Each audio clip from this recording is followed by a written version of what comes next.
How Not to Make a Movie, or The Suspension of Disbelief, starring this vaunted thespian. At the start of my senior year, my high school drama teacher told us how in olden times, actors were considered to be lowlifes, on a par with thieves and prostitutes, and how Truman Capote referred to actors as empty vessels. Now, at 17, this level of judgment seemed harsh, but now, looking back at these winners, I totally get it. And to think that just a few years ago, these performers were among my very favorites shows you what I know. I'd followed the Rust saga for months, racking my brain trying to figure it out.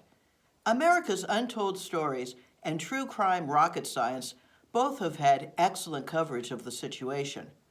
But as with all sensational stories that peter out and end up going nowhere, I gradually lost interest.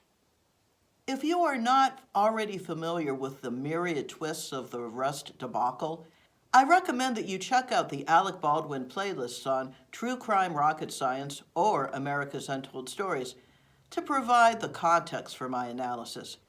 I will put the links in the description for this video. So let's talk about A.B., who has been famous for 4 decades already. Starting out in the soaps, he made his way up the food chain to the A-list, proving equally adept at drama and comedy, which is considered to be much more difficult.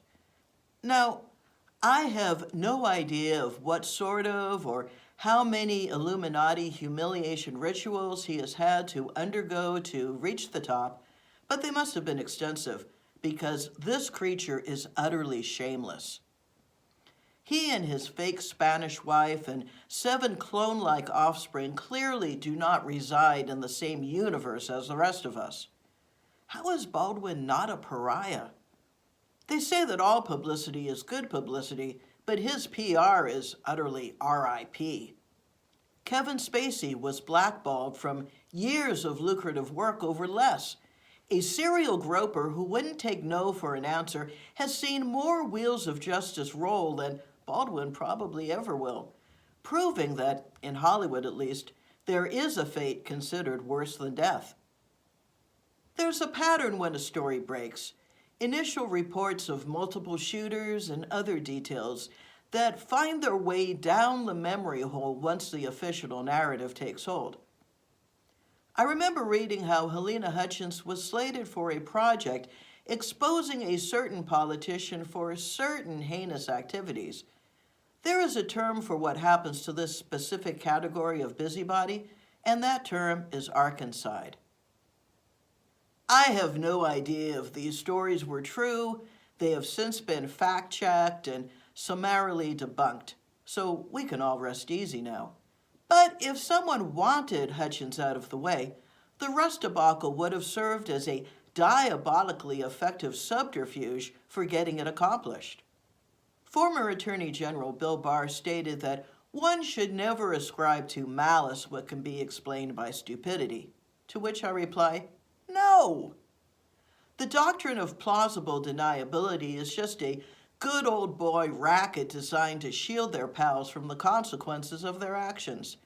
It only looks like stupidity in the context of how they misrepresent their aims.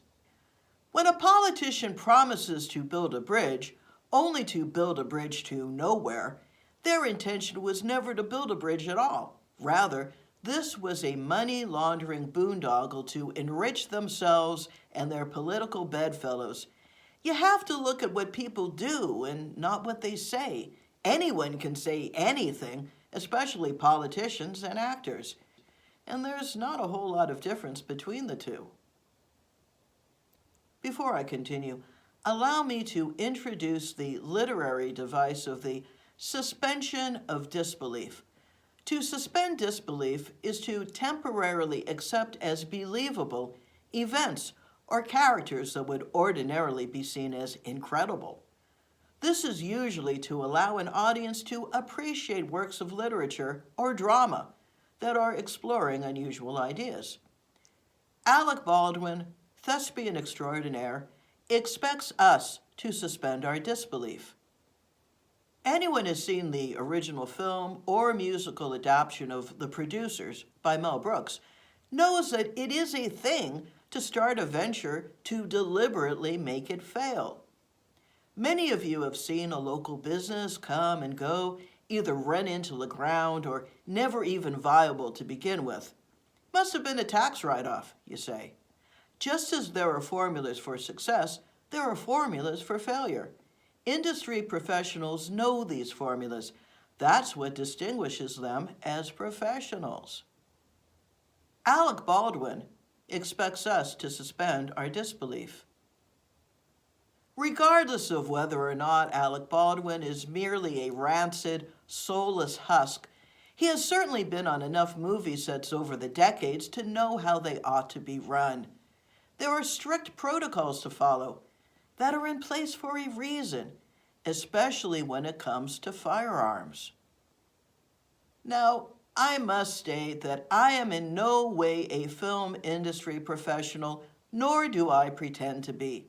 I claim nothing more than a shred of common sense. I do not accept that producing an independent film demands that one leave their common sense at the soundstage door. But Alec Baldwin expects me to suspend my disbelief.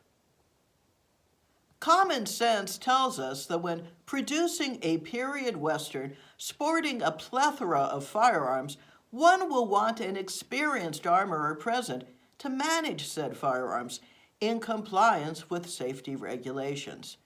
There would be no rationale to cut corners with an inexperienced armorer, let alone compel them to perform double duty also managing props, an accident waiting to happen, unless you intend for an accident to happen, which, given your plausible deniability, you can place the blame squarely on your inexperienced armorer.